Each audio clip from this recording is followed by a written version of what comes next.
So for any of us in this room today, let's start out by admitting we're lucky. We don't live in the world our mothers lived in, our grandmothers lived in, where career choices for women were so limited. And if you're in this room today, most of us grew up in a world where we have basic civil rights. And amazingly, we still live in a world where some women don't have them. But all that aside, we still have a problem, and it's a real problem. And the problem is this: women are not making it to the top of any profession anywhere in the world. The numbers tell the story quite clearly. 190 heads of state, 9 are women. Of all the people in parliament in the world, 13% are women. In the corporate sector, women at the top, C-level jobs, board seats, tops out at 16%. The numbers have not moved since 2002 and are going in the wrong direction.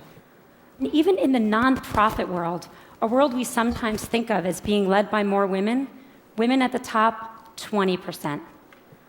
We also have another problem, which is that women face harder choices between professional success and personal fulfillment. A recent study in the US showed that of senior managers, of married senior managers, 2/3 of the married men had children, and only 1/3 of the married women had children. A couple of years ago, I was in New York, and I was pitching a deal, and I was in one of those fancy New York private equity offices you can picture, and I'm in the meeting. It's about a 3-hour meeting, and 2 hours in, there's kind of needs to be that bio break, and everyone stands up, and the partner running the meeting starts looking really embarrassed. And I realize he doesn't know where the women's room is in his office. So I start looking around for moving boxes, figuring they just moved in, but I don't see any. And so I said, "So did you just move into this office?"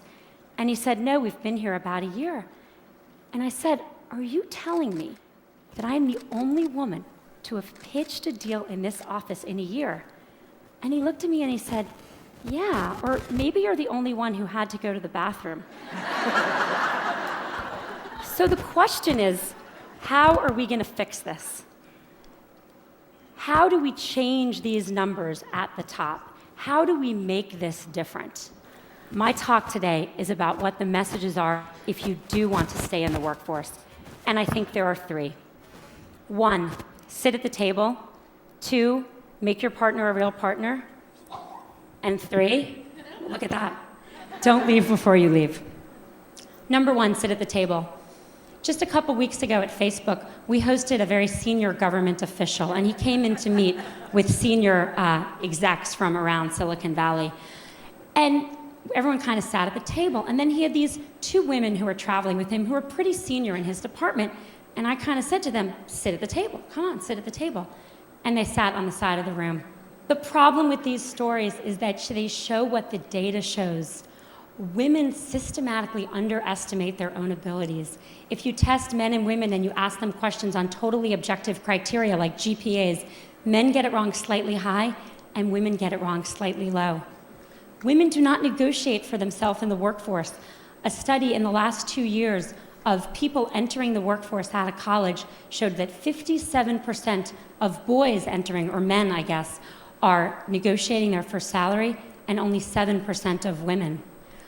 And most importantly, men attribute their success to themselves and women attribute it to other external factors.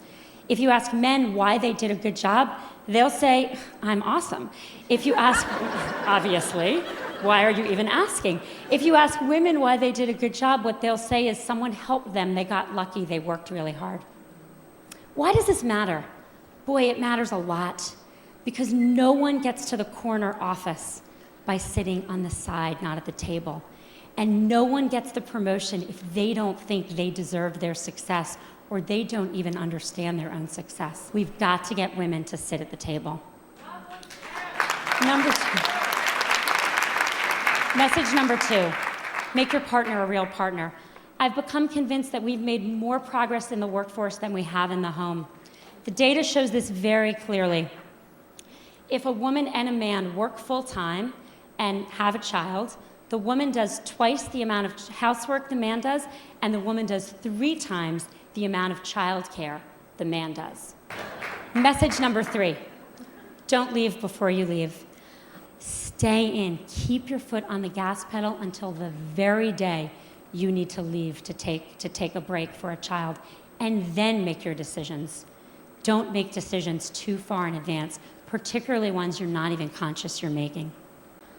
I think a world that was run where half of our countries and half of our companies were run by women would be a better world. And it's not just because people would know where the women's bathrooms are, even though that would be very helpful. I think it would be a better world. I have 2 children. I have a 5-year-old son and a 2-year-old daughter. I want my son to have a choice to contribute fully in the workforce or at home, and I want my daughter to have the choice to not just succeed, but to be liked for her accomplishments. Thank you.